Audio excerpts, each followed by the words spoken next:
Hello students, welcome back to Siddhant scholar study point. इस video में हम करेंगे इग्नू के MSD 5 का चैप्टर नंबर 1 का एक और क्वेश्चन। हिंदी आचार्यों द्वारा प्रतिपादित काव्य लक्षणों पर विचार कीजिए। इस क्वेश्चन को ऐसे भी पूछा जा सकता है कि काव्य के स्वरूप, संरचना तथा कवि क्रम के विषय में हिंदी विद्वानों के विचारों पर प्रकाश डालिए। तो आंसर है, समय गतिशील है, परिवर्तन जीवन का एक नियम है, एक युग के बाद दूसरा युग आता है, पुरातनता की निर्मोह प्रकृति एक पल भी नहीं सहती, युग की स्थितियाँ, परिवेश, परिस्थितियाँ, जीवन पद्धति का प्रभाव सर्जक साहित्यकार के हृदय मस्तिष्क पर पड़ता है। अतः कवि क्रम में भी बदलाव आता है, कविता के प्रति दृष्टिकोण परिवर्तित होता है और साहित्य की रचनाओं में आए परिवर्तन को देखकर आचार्य आलोचक भी अपनी धारणाएं, साहित्य के मानदंड, कविता के प्रतिमान बदलते रहते हैं। जैसे जैसे जीवन जटिल होता रहता है, काव्य में भी जटिलता बढ़ती गई है और इस जटिलता के कारण काव्य अनुभूति जटिल होती गई है और इस जटिलता का असर कवि क्रम और कविता के प्रतिमानों पर भी पड़ा है। कर्म रस को काव्य की आत्मा कहा जाता है। स्वच्छंदतावादी कविता को आत्म अभिव्यक्ति मानते थे, परंतु भाषा, रस, ध्वनि, भाव का महत्व बहुत कम हो गया है। कविता को आत्म अभिव्यक्ति न मानकर निर्व्यक्तित शब्द व्यापार माना जा रहा है। काव्य भाव का स्वच्छंद प्रवाह नहीं है, भाव से मुक्ति या पलायन है। यह व्यक्तित्व की आत्म अभिव्यक्ति नहीं है, व्यक्तित्व से मुक्ति है। अब कविता को शाब्दिक निर्मित कहा जाता है। हिंदी काव्य शास्त्र का आरंभ द्विवेदी युग से होता है। आदिकाल और भक्ति काल में काव्य के स्वरूप, संरचना आदि पर विधिवत विचार नहीं हुआ है। तुलसीदास के कतिपय कथनों जैसे सहज, कवित, करित, विमल सोई भरपाई, सुजान या कीर्ति, मनित भूति भल सोई, सुरसरी सम सब कर हित होई में केवल काव्य लक्षण और काव्य प्रयोजन के संकेत हैं। रीतिकालीन कवियों ने स्वयं को आचार्य भले ही कहा हो, रीति ग्रंथ या लक्षण ग्रंथ भले ही लिखे हों, पर उन्होंने स्वतंत्र चिंतन नहीं किया था। उनकी रचनाएं संस्कृत काव्य शास्त्र की नकल मात्र हैं। मम्मट, विश्वनाथ आदि की युक्तियों का ही रूपांतरण है। जैसे कि मम्मट, विश्वनाथ जो हैं संस्कृत के आचार्य हैं, उन्होंने जो लिखा था उसी को उन्होंने नकल करके उसको अपने शब्दों में लिख दिया। आचार्य महावीर प्रसाद द्विवेदी के लेखों तथा रसज्ञ रंजन नामक पुस्तक में कविता के संबंध में कुछ विचार व्यक्त किए गए हैं। उन्होंने कविता को समाज और सामाजिकता से जोड़ा। उनका विचार है कि कविता की भाषा बोलचाल की भाषा होनी चाहिए, गद्य और पद्य की भाषा एक ही होनी चाहिए। ये अगर आप UGC नेट का पेपर दोगे तो उसमें भी बहुत इम्पोर्टेंट पार्ट है, तो इसको बहुत अच्छे से पढ़ लीजिएगा। कविता को सादा, प्रत्ययमूलक और राग युक्त होना चाहिए। कवि को यथार्थ का सबसे अधिक ध्यान रखना चाहिए, कल्पना का प्रयोग भी उसमें थोड़ा बहुत होना चाहिए। वहीं आचार्य रामचंद्र शुक्ल पहले हिंदी के विद्वान हैं, बहुत बड़े विद्वान हैं ये। इन्होंने कविता के संबंध में मौलिक, गंभीर तथा सुचिंतित विचार व्यक्त किए हैं। यह एक और संस्कृत काव्यशास्त्र के ज्ञाता थे तथा दूसरी ओर पश्चिमी के विद्वानों जैसे मैथ्यू आर्नल्ड क्रोचे के विचारों से भी परिचित थे। नेक्स्ट चैप्टर में हम पाश्चात्य विद्वानों के बारे में ही पढ़ेंगे नेक्स्ट वीडियो में, तो उसमें मैथ्यू आर्नल्ड क्रोचे के विचारों के बारे में भी हम थोड़ा सा पढ़ेंगे, तो ये उनसे भी परिचित थे। कविता के संबंध में उनके विचार हैं, जिस प्रकार आत्मा की मुक्तावस्था ज्ञान दशा कहलाती है, उसी प्रकार हृदय की मुक्तावस्था रस दशा कहलाती है। बहुत इंपॉर्टेंट लाइन है, आप इसे लर्न कर लीजिएगा। हृदय की इसी मुक्तावस्था के लिए मनुष्य की वाणी जो शब्द विधान करती आई है उसे कविता कहते हैं। इस साधना को हम भावायोग कहते हैं और कर्मयोग और ज्ञान योग का समकक्ष मानते हैं। आचार्य शुक्ल के रसवादी प्रतिमान कविता क्या है में सक्रिय रहे, पर रस दशा बड़ी चीज़ बन गई। अपने हृदय को लोक हृदय में मिला देना ही रस दशा है, अर्थात रस दशा व्यापक अर्थ में रस की मुक्तावस्था ही है। आचार्य शुक्ल ने काव्य लक्षणों की परंपरा शब्दावली का अनुसरण करते हुए कविता को शब्द विधान माना है। हिंदी के छायावादी कवियों ने काव्य लक्षणों पर नए ढंग से विचार किया। सूर्यकांत त्रिपाठी निराला ने स्वच्छंदतावादियों के ढंग पर काव्य की परिभाषा दी कि कविता विमल हृदय का उच्छ्वास है। तुम विमल हृदय उच्छ्वास और मैं कांत कामिनी कविता काव्य अभिव्यक्ति है। ये धारणा प्रसाद पंत महादेवी भी व्यक्त करते थे। जयशंकर प्रसाद ने काव्य की आत्मा को संकल्पनात्मक अनुभूति कहा है। प्रसाद जी की प्रसिद्ध काव्य परिभाषा है, काव्य आत्मा की संकल्पनात्मक अनुभूति है जिसका संबंध विश्लेषण, विकल्प या विज्ञान से है। वहाँ एक प्रेममयी प्रेम रचनात्मक ज्ञानधारा है। इस परिभाषा में सौंदर्य और सत्य के सामंजस्य के लिए प्रतिभा अनुभूति का पर विशेष बल दिया गया है। प्रतिमा और अनुभूति पर विशेष बल दिया गया है। छायावाद के कवि आलोचकों ने पश्चिम को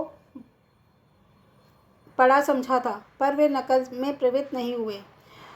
यह संयोग है कि मुक्ति की आकांक्षा और स्वानुभूति का विस्तार स्वच्छतावादी काव्य का भी केंद्रीय सरोकार रहा।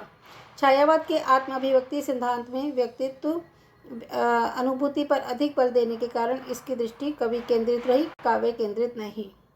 प्रगतिवादी काव्य चिंतन में कविता की व्याख्या उसको विकासमान सामाजिक वस्तु मानकर की गई, ऐसी वस्तु जिसका सृजन व्यक्तिगत प्रयास का परिणाम होते हुए भी मूलतः सामाजिक और सांस्कृतिक भूमि पर केंद्रित होता है।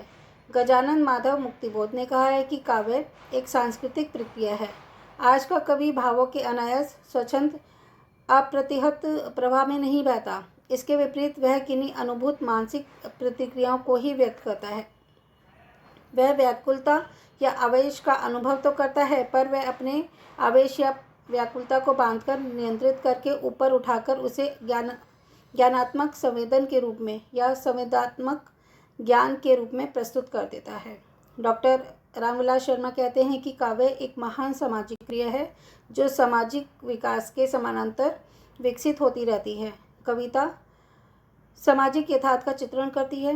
हिंदी के अधिकांश आरंभिक प्रगतिवादी कॉर्डवेल की इस मान्यता को मानते रहे हैं कि साहित्य वह मोती है जो समाज रूपी सीपी में पलता है। कविता में जिस अनुभूति का चित्रण होता है वह व्यक्तिगत न होकर सामाजिक होती है। यह सामाजिक अनुभूति में जटिलता, संश्लिष्टता का और तनाव रहता है। अतः कविता सामूहिक भाव बोध की अभिव्यक्ति है। प्रयोगवादी तथा नई कविता के कवियों आलोचकों ने काव्य को नए ढंग से परिभाषित किया है। उनका कहना है कि युग परिवेश की नवीनता काव्य चिंतन में पूरे परिप्रेक्ष्य को बदल देती है। परिवेश के साथ भावना तथा चेतना में भी परिवर्तन हुआ है। उसने पुराने संस्कारगत ग्रंथात्मक संबंधों को बदल दिया है।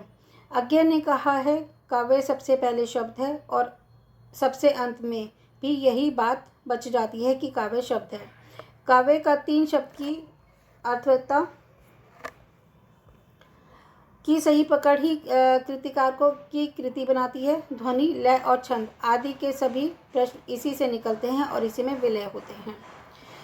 जगदीश गुप्त का मत है कि जो कथन सृजनात्मकता यानी कि क्रिएटिविटी और संवेदनीयता यानी कि इमोटिविटी से रहित हो उसे किसी भी स्तर पर कविता नहीं कहा जा सकता। इसकी परिभाषा इस प्रकार है, कविता सहज आंतरिक अनुशासन से युक्त अनुभूतिजन्य सघन लयात्मक शब्द है जिसमें सहजानुभूति उत्पन्न करने के वैधता क्षमता निहित रहती है।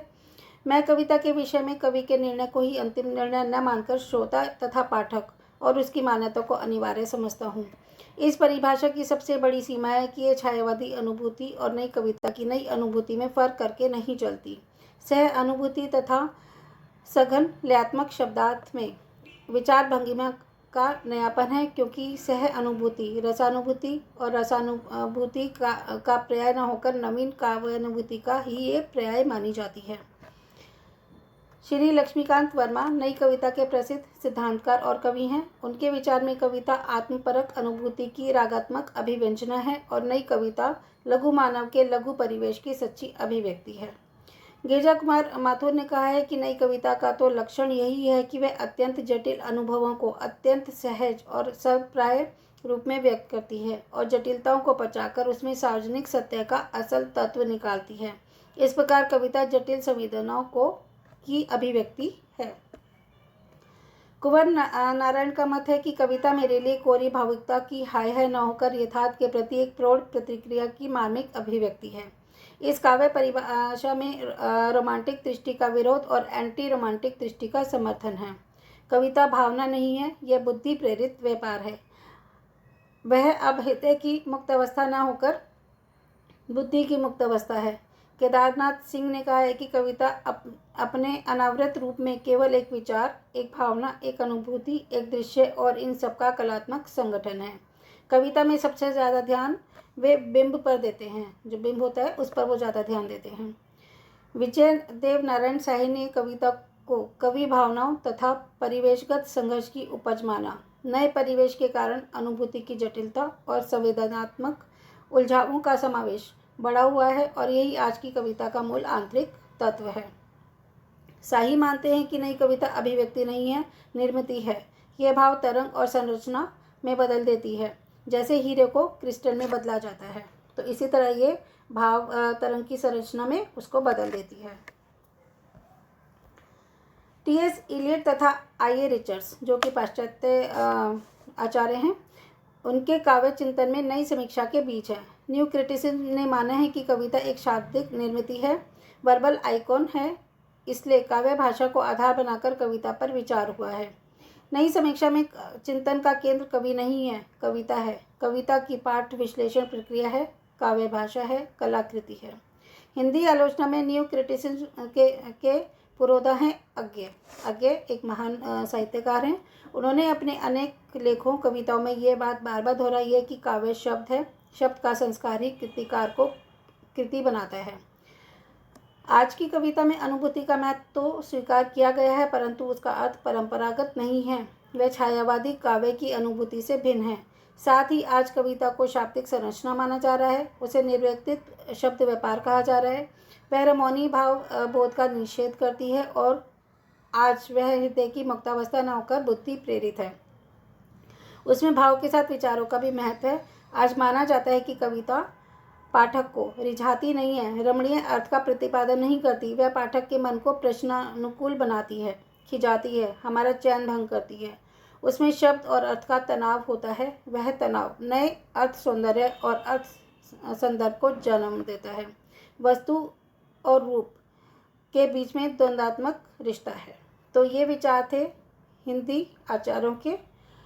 इस वीडियो में हम इतना ही पढ़ते हैं। नेक्स्ट वीडियो में हम पढ़ेंगे काव्य हेतु, लेकिन उससे पहले हमारा एक क्वेश्चन है, पाश्चात्य आचार्यों के द्वारा काव्य लक्षण की विवेचना कीजिए। हम पहले उसे पढ़ लेंगे, फिर हम काव्य हेतु पर आएंगे।